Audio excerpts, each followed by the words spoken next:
जय हिंद दोस्तों, आपके लिए नई खुशखबरी है। देखिए, न्यू बैच प्रारंभ हो गया है इंडियन मैप का। बहुत ही इंपॉर्टेंट ये सीरीज रहने वाली है। हमने थंबनेल में लिखा भी है, बिना मैप के आप स्टैटिक जीके या किसी भी जीके को नहीं समझ सकते हैं। ठीक है, इसमें पढ़ना क्या क्या चीजें हैं, आपको सबसे पहले ले लेनी है खान सर की ये वाली बुक। ठीक है, ये ग्लोब का मतलब स्टूडेंट एटलस ले लेना है। बहुत ज्यादा नहीं, 100 रुपए का मिलेगा। बाकी ये 30-40 रुपए का मिलेगा। इसमें जो है थ्योरी रहता है। इसमें जो चीजें इसमें आपको मैप के रूप में दिखाई रहेंगी, जैसे आप देख लीजिए यहाँ पे मैप दिया है, पूरा भारत का मैप, और साथ ही साथ आपको हर एक स्टेट का इंडिविजुअल मैप बना के दिया गया और दर्शाया गया है कौन सी चीजें कहाँ पे प्रसिद्ध हैं, कैसे हैं। अब वही चीजें हम इधर देखें तो वही चीजें इसमें लिखी गई हैं। तो 2 बुक आप ले लीजिएगा, पीडीएफ का झंझट ही खत्म हो जाएगा। ठीक है ना, यहाँ पे जो चीजें हम समझाएंगे वो चीजें इसमें लिखी नहीं गई है। आपको इंपॉर्टेंट चीजें यहाँ पे लिखी गई, लेकिन कुछ बेसिक जानकारी जो है आपको होनी चाहिए। ठीक है, इसमें हम सबसे पहले समझेंगे क्या कि देखिए ये पूरा भारत का नक्शा है। ठीक है, अब इसमें कहाँ कहाँ कौन सा पहाड़ है, कहाँ से कौन सी नदियां निकली हैं। जैसे मान लीजिए ये उत्तर प्रदेश है, उत्तर प्रदेश में लखनऊ है। लखनऊ में जो है आपको बहुत सारी चीजें मिल जाएंगी देखने को, जैसे इमामबाड़ा हो गया। ठीक है, अयोध्या में, अयोध्या किधर है तो राम मंदिर अयोध्या में मिल जाएगा। आप देखेंगे आगरा, आगरा में ताजमहल मिल जाएगा। ताजमहल में क्या सारी चीजें हैं, किसने बनवाया उसको, कब बना, सारी चीजें इसमें इन्वॉल्व कर दी जाती हैं। तो हम इस तरीके से नहीं पढ़ेंगे कि आज राजस्थान पढ़ रहे हैं तो राजस्थान को इंक्लूड कर देंगे मध्य प्रदेश में, मध्य प्रदेश साथ चला देंगे। एक एक लेक्चर आपको मिलेगा। जैसे हम पहला लेक्चर पढ़ेंगे जम्मू कश्मीर और लद्दाख के ऊपर, तो ये जब पूरा खत्म हो जाएगा तो आपको 30 क्वेश्चन हम कराएंगे एमसीक्यू का। ठीक है, एमसीक्यू का 30 क्वेश्चन करा देंगे जो एग्जाम में रिपीटेड है, जो पूछा गया है एग्जाम में उसको। उसके बाद हम दूसरे स्टेट पे आएंगे। मान लीजिए दूसरा स्टेट हमारा हिमाचल प्रदेश है। हिमाचल प्रदेश के बारे में सारी चीजें आपको बता देंगे, जैसे कौन सा स्थान कहाँ पे है, ये चंपा नाम लिखा गया है, ये कुल्लू है किसके लिए जो है प्रसिद्ध है। ठीक है, शिमला है वो किसके लिए प्रसिद्ध है, क्या चीजें यहाँ पर हुई थी। ठीक है, तो ऐतिहासिक चीजें या हिस्टोरिकल चीजें हो गई, जो प्रेजेंट में नई घटनाएं घटी हैं, उन सबको इसमें डिस्कस किया जाता है। बाबू मैप इतना हल्के मत लीजिएगा, मैप इतना बेहतरीन आपको हम समझा देंगे कि आपके दिमाग में मैप पूरा घूमने लगेगा। ठीक है, तो हम समझते क्या है, भारत में टोटल 28 राज्य हैं। ठीक है, 28 स्टेट हैं और 8 यूनियन टेरिटरीज हैं। ठीक है, इन 28 राज्यों को हम पहले डिस्कस कर लेंगे, उसके बाद 8 यूनियन टेरिटरीज को डिस्कस कर लेंगे। इसमें क्या चीजें इंपॉर्टेंट है, आप मान लीजिए यहाँ पे देखिए गुजरात के बारे में अगर हम पढ़ रहे हैं, अभी आगे पढ़ेंगे, इसमें आप देखेंगे एक कांडला बंदरगाह है। ठीक है, तो कांडला बंदरगाह है, उसकी क्या विशेषता है, कब उसको बनाया गया, दुनिया भर की सारी चीजें आपको इसमें पढ़ाई जाएंगी। आई होप अब आप समझे होंगे कि जो मानचित्र है उसका उपयोग हमारे डेली लाइफ में कितना होता है। अभी हम आपको बता दें कि येलोरा की गुफा है कहाँ। आपको तो याद रहेगा कि हाँ भैया मध्य प्रदेश में है। हम पूछ ले कि आगरा कहाँ पे है, तो आपको पता रहेगा आगरा है कहाँ बाबू, उत्तर प्रदेश में। लेकिन अभी उत्तर प्रदेश के मैप में आगरा है कहाँ, ठीक है, कितनी दूरी पड़ता है, किस दिशा में पड़ता है, सारी चीजें आपको इसमें इन्वॉल्व करके बताई जाएंगी। आप देखेंगे पूर्वोत्तर राज्य में सब लोग इसमें भटकते हैं। इसमें भटकना क्या, अरुणाचल प्रदेश, असम, मेघालय, त्रिपुरा, मिजोरम, मणिपुर, नागालैंड। ठीक है, तो ये 7 राज्य हो गए। ठीक है ना, तो ऐसी ऐसी जो ट्रिक्स हैं हम आपको 28 राज्य पूरा मतलब दिमाग में उतार देंगे, कहाँ पे कौन सा राज्य स्थित है और कहाँ पे कौन सा यूनियन टेरिटरीज है और कहाँ पे कौन सा पर्वत है, कहाँ से कौन सी नदियां निकलती हैं, सारी चीजें आपको हम विस्तार से बताने वाले हैं। अब हम समझेंगे कि मैप होता क्या है। देखो, मैप बाबू 3 प्रकार के होते हैं। मैप 3 प्रकार के होते हैं। मैप के कितने टाइप होते हैं, एक होता है पॉलिटिकल मैप, पॉलिटिकल मैप, एक होता है पॉलिटिकल मैप। पॉलिटिकल मैप किसको कहते हैं, जिसके बारे में मतलब जो चीजें आपको दिखे, यानी कि इसकी बाउंड्री भी आपको दिखे, जो चीजें इसमें दर्शाई गई वो चीजें भी आपको दिखे। मान लीजिए ये जो दिया गया है ये एक पॉलिटिकल मैप है। ठीक है, पॉलिटिकल मैप ही इसको हम बोलते हैं। इसमें बाउंड्री दिखाई गई, जैसे देखिए आंध्र प्रदेश की बाउंड्री है तेलंगाना से और कर्नाटक से और तमिलनाडु से लगी हुई है। तो ये प्रॉपर आपको दिख रहा है, हर एक चीज आपको दिख रहा है, सारी बाउंड्री, सारी लाइंस और सारा जो हेडिंग्स है सब कुछ इसमें आपको दिख रहा है। वैसे ही एक होता है आपका physical map, physical physical map, ठीक है। तो physical map same to same as it is ऐसे ही होता है, लेकिन उसमें ये बाउंड्रीज वगैरह ये सब नहीं दिखता, उसमें सिर्फ आपको पहाड़ दिखेंगे, नदी दिखेंगी, ठीक है। आप अनुमान से आपको करना पड़ेगा कि यहाँ से अगर गंगा नदी निकल रही है, हाँ बाबू ये उत्तर प्रदेश का एरिया है, ठीक है। यहाँ से अगर हम नर्मदा नदी निकाल रहे हैं तो हाँ बाबू ये मध्य प्रदेश का एरिया। तो इस तरीके से हम फिजिकल मैप को समझने की कोशिश करते हैं। एक होता है thematical map. Thematical map, thematical map में क्या होता है, मान लीजिए आपको कोई नक्शा दे दिया गया, आपको रफली मान लीजिए ये सिर्फ ये राजस्थान वाला एरिया दे दिया गया, आपको राजस्थान का नक्शा दे दिया। अब राजस्थान में इंदिरा नहर को दर्शा दिया, ठीक है। मान लीजिए यहाँ पे नहर दर्शाया गया है तो सिर्फ नहर ही इसमें रहना चाहिए। मान लीजिए ये आपका एक रफली हम बना देते हैं, तो इसमें एक पर्वत ही दर्शा दिया, काराकोरम, लद्दाख, जास्कर, पीर पंजाल, यानी कि आपको ये लद्दाख और जम्मू कश्मीर का जो एरिया है इसमें पूरा पर्वत ही दर्शा दिया, तो ये थेमेटिकल नक्शा हो गया, ठीक। मतलब किसी इंडिविजुअल एक ही चीज को दर्शाया जाए तो ये थेमेटिकल नक्शा हो जाता है। देखो पॉलिटिकल क्या होता है, आपको सारी बाउंड्रीज ये सब सारा चीज आपको दिखेगा। फिजिकल में क्या होगा, ये सब नहीं दिखेगा। थेमेटिकल में क्या होगा, किसी एक इंडिविजुअल किसी एक राज्य का हम उठा लेते हैं, उसमें कितनी झीलें हैं वो हम दर्शा देंगे, कहीं तो हम कहीं उसके जो है पर्वतों के बारे में दर्शा देंगे, सिर्फ एक ही चीज उसमें दर्शाया रहे। आई होप आप समझे हो, ज्यादा बोलने की इतनी जरूरत नहीं है। आप लास्ट तक अगर बने रहेंगे तो आपको समझ में आएगा कि एक लेक्चर आप देख लीजिए मेरे कहने पे, उसके बाद सारे लेक्चर आप अटेंड करेंगे, इतना मैं आपको गारंटी देता हूं बाबू, ठीक है ना। तो इसमें अब हम पढ़ेंगे क्या, भारत में जो है 22 भाषाएं बोली जाती हैं। भारतीय संविधान के अनुसूची 8 में लिखा गया है कि भारत में 22 भाषाओं को मान्यता मिली है। वैसे तो भोजपुरी में भी बहुत सारी भाषाएं हैं, लेकिन भोजपुरी को मान्यता नहीं मिली है। उसी हिसाब से हम 22 भाषाओं को आपको याद करके दिखाएंगे। अनुसूची 8 में, भारतीय संविधान के अनुसूची 8 में कितनी भाषाएं मिली बाबू आपको, 22 अनुसूची 8 के 22 भाषा को सम्मिलित किया गया है। इन 22 भाषाओं को कौन से क्षेत्र में बोली जाती है ये पूरा आपको इसी में हम बताएंगे, आपको याद हो जाएगा बाबू, ये मैप भी याद हो जाएगा आपको और ये आपके 22 भाषा भी याद हो जाएगी। अभी मैं आपको सुना देता हूँ, देखो बहुत ज्यादा टफ नहीं है। कश्मीरी, सिंधी, पंजाबी, हिंदी, आप देखेंगे कश्मीरी, सिंधी, पंजाबी, हिंदी, ठीक है। इधर हो गया आसामी, इधर हो गया पंजाबी, सॉरी पंजाबी नहीं, इधर हो गया पश्चिम बंगाल यानी कि बंगाली बोला जाता है, उड़ीसा यानी कि उड़िया बोला जाता है, गुजराती, मराठी, कन्नड़, तेलुगु, तमिल, मलयालम, उर्दू, संस्कृत, नेपाली, मणिपुरी, बोडो, डोगरी, मैथिली, संथाली, यानी कि 22 भाषाएं आपको सिर्फ 2 मिनट में याद करके दिखाऊंगा मैं, ठीक है। अभी हम याद करते हैं कहाँ, यहाँ पे एक रफली एक मैप बना देते हैं, इस मैप के थ्रू आपको हम दिखा देते हैं, ठीक है। अभी हम वहां पर भी आपको दर्शा के दिखाएंगे। देखो एक रफली मैप बनाते हैं, बहुत ज्यादा ठीक नहीं बना पाते मैप।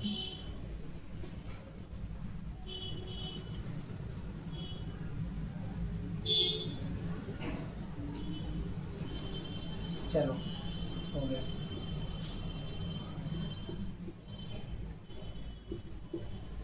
ठीक है। एक रफली मैप हमने बना दिया। अब आप देखेंगे कि ऊपर से हम शुरू करेंगे, नीचे आएंगे, ठीक है, और हर एक भाषा हम आपको लिख के भी बताएंगे। ऊपर हम आए तो ऊपर आप देखेंगे कश्मीर है, तो कश्मीर में कौन सी भाषा बोली जाती है बाबू, कश्मीरी बोली जाती है, ठीक, कश्मीरी। एक एक भाषा हम लिखेंगे भी, कश्मीरी बोली जाती है। उसके बाद हम इधर आएंगे सिंध वाले एरिया में, ठीक है, इधर बोली जाती है सिंधी, यानी कि आधा पंजाब और इधर आधा पाकिस्तान वाला एरिया, इसमें क्या बोली जाती है, सिंधी बोली जाती है, कश्मीरी, सिंधी। उसके बाद पंजाब में आएंगे, पंजाब में क्या बोली जाती है बाबू, पंजाबी बोली जाती है। क्या बोली जाती है, पंजाबी। तो कश्मीरी, सिंधी, पंजाबी। अब आप देखेंगे हरियाणा वाला एरिया और उत्तर प्रदेश का, बिहार का एरिया, इधर थोड़ा सा मध्य प्रदेश का एरिया, झारखंड, छत्तीसगढ़ का, ये सब एरिया में आपको हिंदी ही देखने को मिलेगी, इसलिए इसको क्या हम कहेंगे बाबू, हिंदी, ठीक है, हिंदी। कश्मीरी, सिंधी, पंजाबी, हिंदी। ये रहा आपके बंगाल वाला एरिया, इसमें क्या बोला जाता है, बंगाली। इसमें क्या बोला जाता है बाबू, बंगाली बोला जाता है। अब हम इधर असम वाले एरिया में आएंगे, या 5-7 राज्य जो हैं, इसमें आपको बेसिकली बोला जाता है असामी, असामी, ठीक है, असामी। इधर हम आएंगे ये वाले एरिया में, ओडिशा वाले एरिया में, इधर क्या बोला जाता है, ओडिया बोला जाता है, ओडिया, ठीक है। ये राइटिंग पे ध्यान मत दीजिएगा, आपको हम बता दें नोट्स कहाँ पे मिलेगा, सब कुछ उसमें लिखा रहेगा, ठीक है। हम बस आपको याद करना है, बता रहे हैं। कश्मीरी, सिंधी, पंजाबी, हिंदी, ठीक है, बंगाली, असमी, उड़िया इधर का हो गया। अब हम बात करेंगे इधर राजस्थान, इधर गुजरात वाले एरिया में, ठीक है, उड़िया। इधर हम बात करें गुजरात में, तो गुजरात में क्या बोला जाता है, वो गुजराती बोला जाता है, गुजराती। असमी, उड़िया, गुजराती। महाराष्ट्र में मराठी बोला जाता है, क्या, मराठी, मराठी। अभी आपको इसमें भी हम समझाएंगे कि कहाँ पे क्या क्या चीजें हैं, ठीक है। आप इससे इसको भी देखते रहिएगा, रिलेट करते रहिएगा कहाँ पे क्या है, तो ठीक है। ये हमने फिजिकल मैप बनाया, ये अपना पॉलिटिकल मैप, ये हो गया गुजराती, मराठी। उसके बाद इधर देखिए, आप देखेंगे कर्नाटक में क्या बोला जाता है, कन्नड़ बोला जाता है, ठीक है। इधर क्या बोला जाता है, कन्नड़, कन्नड़। आप इधर देखेंगे तमिलनाडु, इस वाले एरिया में क्या बोला जाता है बाबू, ये वाले एरिया में, ये तमिलनाडु, और ये आंध्र प्रदेश वाले एरिया में क्या बोला जाता है, तमिल, कन्नड़, तमिल। अब तेलुगु आपका देखिए, तमिलनाडु में तेलुगु बोला जाता है, तेलुगु।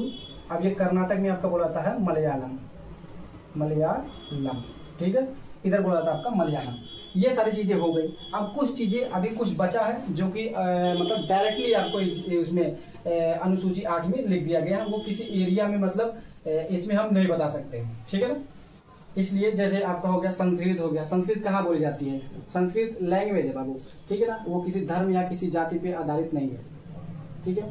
देखो इतना सब हो गया। कौन कौन सा, कश्मीरी, सिंधी, पंजाबी, हिंदी, बंगाली, असमी, उड़िया, गुजराती, मराठी, कन्नड़, तमिल, तेलुगु, मलयालम।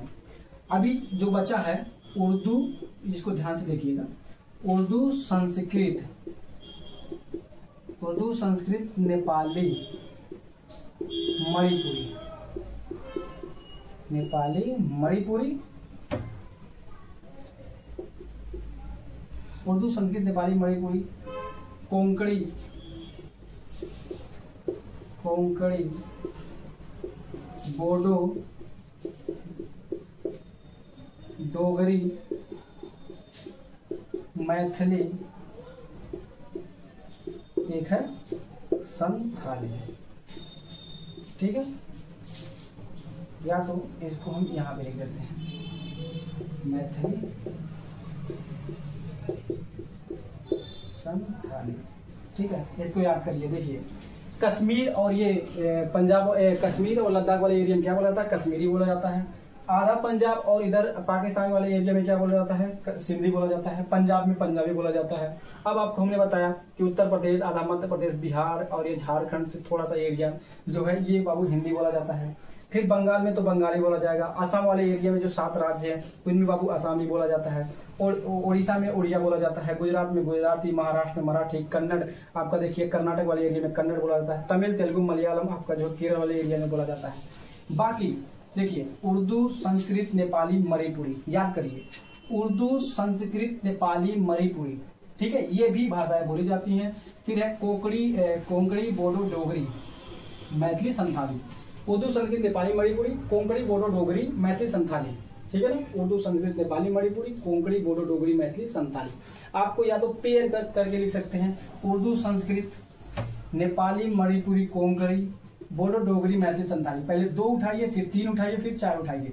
उर्दू, संस्कृत, नेपाली, मणिपुरी, कोंकणी, बोडो, डोगरी, मैथिली, संथाली। आप इस तरीके से भी इस भाषा को याद कर सकते हैं, ठीक है ना।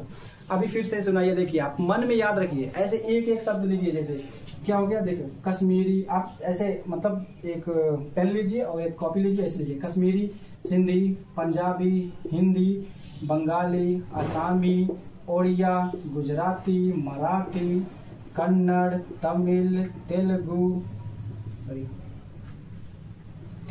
मलयालम। उसके बाद हम क्या है, उर्दू, संस्कृत, नेपाली, मणिपुरी, कोंकणी, बोडो, डोगरी, मैथिली, संथाली, ठीक है। तो ये 22 भाषाएं हो गई। आई होप आप समझ गए होंगे कि 22 भाषाएं किस तरीके से यहाँ पे बोली जाती हैं, ठीक है। एक बार फिर से हम दिखा देते हैं आपको। देखिए इस वाले एरिया में क्या बोली जाती है बाबू, इस वाले एरिया में बोली जाती है कश्मीरी, ठीक है। कश्मीरी, सिंधी, पंजाबी, हिंदी, कश्मीरी, सिंधी, पंजाबी, हिंदी, असमी, ठीक है, ये वाले असमी, ये पश्चिम बंगाल में बंगाली, इधर उड़ीसा में उड़िया, ठीक है। आप रिलेट करिए मैप को, ठीक है। सारे स्टेट हम आपको किसी वीडियो में बता देंगे कौन सा स्टेट कहाँ पे है।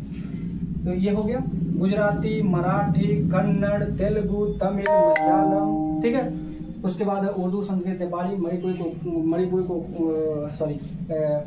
कोंकणी, बोडो, डोगरी, मैथिली, संथाली। तो ये 22 भाषाएं हैं जो भारत में बोली जाती हैं। अनुसूची 8 में इन भाषाओं का उल्लेख किया गया है। ठीक है, अभी हम आगे पढ़ते हैं जो दिशा का ज्ञान है, यानी कि हम मैप को देखते कैसे, किस तरीके से हम मैप को किस नजरिए से देखें। ठीक है, मैप को हम कहाँ से शुरू करें देखना। तो आप सबसे पहले देखेंगे दिशा का ज्ञान। ठीक है, इधर आप देखेंगे सेंटर है, ऊपर वाला एरिया हमेशा उत्तर रहता है बाबू, ऊपर हमेशा उत्तर रहता है और नीचे हमेशा क्या रहता है, दक्षिण रहता है। हम बात करें इधर, तो इधर हमेशा पूर्व रहता है, पूर्व, इधर रहता है अपना पश्चिम।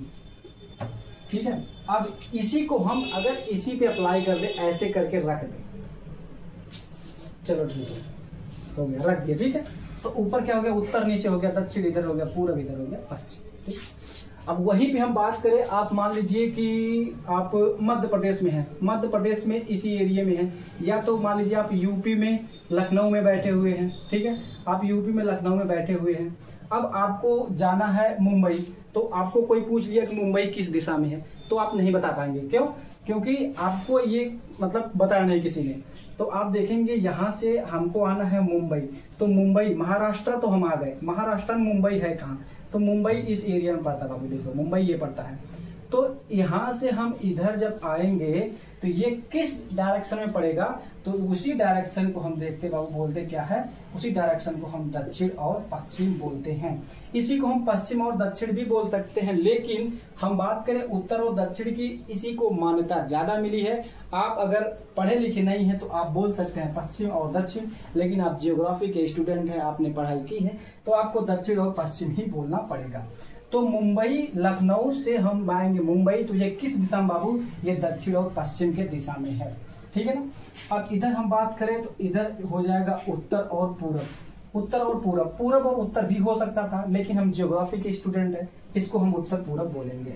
उत्तर और पूरब की मान्यता ज्यादा है, इसको हम क्या बोलेंगे, इसको हम बोलेंगे बाबू दक्षिण, फिर बोलेंगे इसको पूरब। फिर इधर हम आए, इधर हम क्या बोलेंगे, उत्तर, और इधर पश्चिम बोलेंगे इसको। ठीक है, तो ये हो गया अपना दिशा का ज्ञान, इसको हम याद रख लेंगे।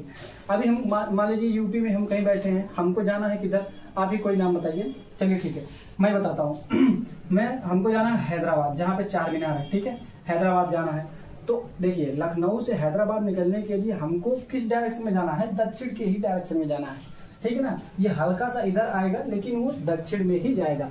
तो आई होप आप ये समझे होंगे कि मैप को किस तरीके से देखा जाता है। आप कहीं पर भी हो, मैप को ऐसे उठाइए और उत्तर की दिशा में ऐसे करके बैठ जाइए। ठीक है ना, उत्तर की दिशा में ऐसे करके बैठेंगे तो सारे डायरेक्शन आपको याद हो जाएंगे, और ये दिशा का ज्ञान बहुत ही इंपॉर्टेंट है। आई होप कि आप लोगों को ये डायरेक्शन समझ में आया होगा।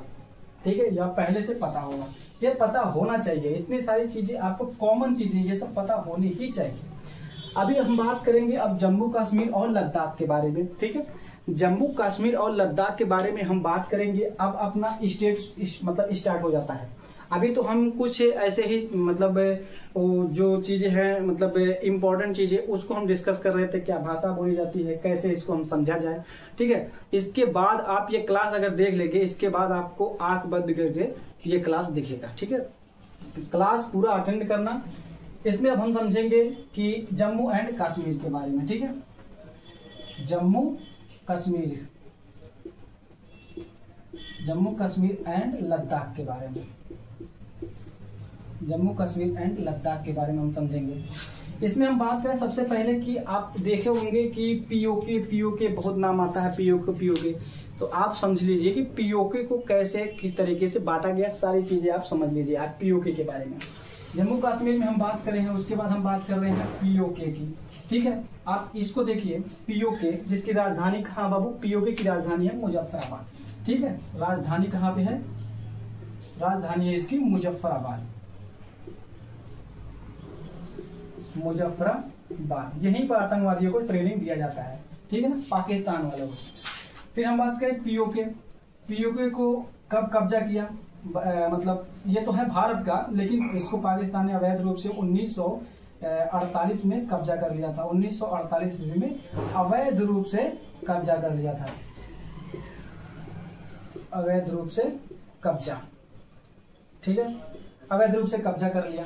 देखिए ये गलती किसकी थी बाबू, ये गलती थी हरि सिंह की। जब अंग्रेज भारत छोड़ के जाने लगे, ठीक है, तो भारत वालों को मतलब ये ऑप्शन रखा गया कि जिसको अलग होना अलग हो जाए, ठीक है, जिसको देश बनाना वो देश बना ले, जिसको अलग देश बनाना, जिस राज्य को अलग राज्य मतलब देश बना सकता है। तो उसी हिसाब से जो जम्मू कश्मीर और लद्दाख वाला एरिया था, इसमें राजा हरि सिंह जो हिंदू राजा थे, और यहाँ की जनता जो थी, यहाँ पे पॉपुलेशन जो थी वो थी बाबू मुस्लिम, यानी कि माइनॉरिटी। तो यहाँ पे जिन्ना जो था, और इधर अपना लाल बहादुर क्या नाम है, पंडित जवाहरलाल नेहरू प्रधानमंत्री बने, और उधर का प्रधानमंत्री बन गया जिन्ना। ठीक है, तो जिन्ना को ये बात हजम नहीं हुई। यहाँ पे आप देखेंगे ये पाकिस्तान वाला एरिया है, पाकिस्तान वाला एरिया ये, और बांग्लादेश का एरिया ये। इधर बन गया पश्चिमी पाकिस्तान, और ये बन गया आपका पूर्वी पाकिस्तान। ठीक है, अभी यहीं पे आप समझ लीजिए कि पश्चिम बंगाल को पश्चिम बंगाल क्यों कहा जाता है, जबकि ये है पूरब में। तो ये पूरा एरिया जो था बांग्लादेश वाला, इसको हम पूर्वी पाकिस्तान कहते थे, इसको हम पश्चिमी पाकिस्तान कहते थे। ठीक है, तो ये जब ये बट गया विभाजन के बाद, तो ये हो गया पूर्वी पाकिस्तान, ये हो गया पश्चिमी भारत में आ गया, तो ये हो गया पश्चिम बंगाल, ये हो गया पूर्वी बंगाल। ठीक है ना, ये हुआ पूर्वी बंगाल और ये हो गया पश्चिमी बंगाल। और अभी तक इस नाम को लेके ढो रहे हैं सरकार को, मतलब अभी बाबा होते उत्तर प्रदेश वाले ना, तो उसका नाम कहीं ना चेंज हो जाता। ठीक है, तो ये इस कंडीशन में इसका नाम अभी तक यही पड़ा हुआ है। तो हुआ क्या, तो जिन्ना ने इधर भी शासन किया और इधर भी शासन किया। ठीक है, तो अब उसको बात ये हजम नहीं हो रही थी कि हमको ये लेना है। वो क्या सोच रहा था कि हमको ये वाला एरिया लेना है कि हरि सिंह मेरे में आ जाए, मतलब मेरे साथ सम्मिलित हो जाए। फिर क्या हुआ कि इसने जो है कुछ घुसपैठियों को, कबीलाई घुसपैठियों को जो है भेज दिया, जिन्ना ने भेजा। ठीक है ना, तो इसको ओपनली बोला भी नहीं जा सकता, लेकिन बोलते हैं बहुत सारे टीचर जो है बोलते हैं, इसलिए मैं भी बोलता हूँ। ठीक है, तो जिन्ना ने जो है कबीलाई घुसपैठियों को भेजा यहाँ पर पीओके में, और उसमें हरि सिंह के जो जितने भी प्रजा जितने भी वो थी सब मार काट एकदम पूरा मचाने लगे। और उसी में तब जाके हरि सिंह का बुद्धि खुला, और उसने जो है अपने सरदार वल्लभ भाई पटेल के पास आए, और उनके पास आने के बाद बोले कि जो है हम भारत में विलय करना चाहते हैं। और आर्टिकल 370 और 35A को जोड़ा गया, जिसमें कि होता क्या है कि इसमें कोई जाके दूसरा जमीन या वो खरीद नहीं सकता। ठीक है, लेकिन अभी के समय में क्या हुआ, अमित शाह जी ने इसको हटा दिया है, अभी कोई भी जा सकता है यहाँ पे जमीन खरीद सकता है। ठीक है, अभी ये यूनियन टेरिटरी बन भी गया है। फिर हम बात करें अवैध रूप से इसको कब्जा कर लिया। ठीक है ना, अभी यहाँ पे एक जगह आपको मिलेगी जो है, यहाँ पे एक जगह आपको देखने को मिलेगी गिलगिट। ठीक है, गिलगिट एक जगह मिलेगी, गिलगिट। तो गिलगिट एक जगह मिलेगी, इसको पाकिस्तान ने, ठीक है, पाकिस्तान ने अमेरिका को यानी कि USA को इसको दे दिया भाड़ा पे। ठीक, या इसको गिफ्ट कर दिया भाड़ा पे। क्योंकि क्यों दिया इसको, USA को क्यों दिया, क्योंकि ये भारत को काउंटर करना चाहता था। मतलब भारत अगर कल को कुछ बोलेगा भी तो USA यहाँ से इसको काउंटर कर लेगा। ठीक है, तो चोटा यहाँ से इसको दे दिया USA को। अभी भी वो यहाँ पर अपना रनवे वगैरह सब कुछ बना के पड़ा हुआ है। तो ये बात हो गई गिलगिट की। अभी हम समझेंगे कि कौन सा कहाँ पे एरिया है, मतलब मैप के थ्रू। हम मैप का क्लास कर रहे हैं, तो इतना हमको पता होना चाहिए कि मैप हम किस तरीके से करें। ठीक है ना, अभी देखिए आप, एक रफली हम मैप बनाते हैं। यहाँ से देखिए एक रफली मैप बना लेते हैं। ठीक है, अब आप देखेंगे यहाँ से ये वाला जो एरिया है, ये आपका एरिया है बाबू पीओके का। इतना एरिया आपका पीओके का है, और इस साइड एरिया है अक्साई चीन का। इसी समय अक्साई चीन को भी हम पढ़ लेते हैं। इधर है क्या, अक्साई चीन। अक्साई चीन ये पूरे कश्मीर का कितना है, 10% है। ठीक है, और ये है अपना क्या, पीओके। ये पूरे कश्मीर का कितना है, पूरे कश्मीर का 30% है। यानी कि जो अभी एक्चुअल में हमारे पास कश्मीर है वो पूरा नहीं, 100% नहीं है। 10% अक्साई चीन चीन के पास या चाइना के पास है। इधर पाकिस्तान के पास पीओके 30% है। तो अपन के पास कितना बचा, 60 बचा। तो 60% जो कश्मीर है ये भारत के पास अभी अवेलेबल है। ठीक है, इसको जल्दी ही आएगा, देखते हैं क्या होता है। देखो इसको कब कब्जा किया, तो इसको किया 1962 लड़ाई में। ठीक है, 1962 की लड़ाई में। और ये कब हुआ, 1948 में, 1948 ईस्वी में। ठीक है ना, अभी हम बात करें इसको, देखिए आप इधर देख रहे हैं, ये देखिए इसका नाम है आजाद कश्मीर बाल्टिस्तान, और इसका नाम है गिलगिट। देखिए इसका नाम क्या है, आजाद कश्मीर। आजाद कश्मीर, इसका नाम है बाल्टिस्तान, बाल्टिस्तान। और इसका नाम क्या है बाबू, इसका नाम है गिलगिट। और इसी की राजधानी है मुजफ्फराबाद, यानी कि ये पूरा टोटल पीओके है। पीओके में 3 क्षेत्र है, बाल्टिस्तान, गिलगिट और आजाद कश्मीर। इन्हीं की जो है एक राजधानी है जिसका नाम है मुजफ्फराबाद। इसी की राजधानी का क्या नाम है, मुजफ्फराबाद, जहां पे आतंकवादियों को ट्रेनिंग दी जाती है। ठीक है, तो आई होप ये चीजें आपको समझ में आई होंगी। यहीं से आप देखेंगे कि एक दर्रा गया है जिसका नाम क्या हो, बुर्जीला दर्रा। ठीक है, तो बुजुर्ग लोग जो हैं वही पाकिस्तान से आने की कोशिश करते हैं, या वही पाकिस्तान की जिंदगी नरक है, इसलिए बुजुर्ग लोग जो है पाकिस्तान से भारत आने की कोशिश करते हैं। तो यहाँ से क्या हो गया, बुजुर्ग से बुर्जीला दर्रा आप याद कर सकते हैं। ठीक है ना, तो ये अपन का इतना सारा एरिया हो गया। अभी हम बात कर लेते हैं कि जैसे आज के लिए इतना ही रहने देते। ठीक है, इंट्रोडक्शन क्लास था, तो आई होप कि आपको जानकारी यहाँ तक अच्छी लगी होगी। एक चीज इसमें आप देख लेते हैं कि सस्क्राम वैली था, एक सस्क्राम घाटी। तो यहाँ पे एक था सस्क्राम घाटी। ठीक है, सस्क्राम घाटी था यहाँ पे। तो इसके बारे में आप देखेंगे कि 1949 और 1972 में जो बिना कैश फायर यानी बिना सीज फायर की, जो बिना गोली चले जो समझौता हुआ था, उस समझौते में इस बारे में कोई भी डिस्कस नहीं किया गया था, क्योंकि ये निर्जल एरिया था। मतलब यहाँ पे ना कोई आता था, ना कोई जाता था, ना पाकिस्तान को एरिया पता था, ना भारत को एरिया पता था। तो इस एरिया को इस वाले समझौते में इसका नाम ही नहीं लिया गया। उसके बाद पाकिस्तान ने इसको कुछ दिनों बाद अपने मैप में दिखाना शुरू कर दिया। तब भारत का आंख खुला कि भैया ये कैसे हो गया। तब भारत ने जो है ऑपरेशन मेघदूत चलाया। कौन सा ऑपरेशन, मेघदूत ऑपरेशन मेघदूत चलाया कब गया था, 1986 में। तो 1986 में ये ऑपरेशन चलाया गया था। ठीक है ना, 1984 में ये ऑपरेशन चलाया गया था। और इस ऑपरेशन में हुआ क्या, पाकिस्तान को जो है मार के पीछे खदेड़ा गया। और तभी से आज तक यहाँ पे पाकिस्तान का कोई भी दबदबा नहीं है।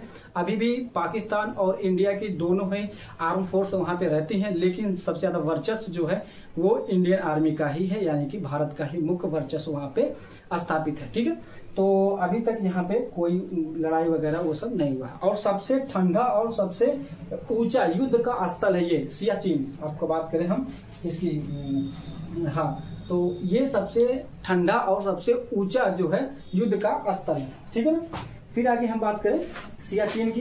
तो सियाचिन के बारे में ही डिस्कस हुआ था ये सब। ठीक है, तो उम्मीद करता हूँ ये सेशन आपको पसंद आया होगा।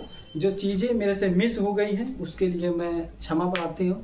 उस चीजों को बहुत ज्यादा वो मत करिएगा। ठीक है ना, अभी सीख रहा हूँ मैं और आप लोगों को सिखाने की कोशिश कर रहा हूँ। आप लोग अपना आशीर्वाद बनाए रखिएगा मेरे पे, और वीडियो को ज्यादा ज्यादा शेयर करिएगा जरूर।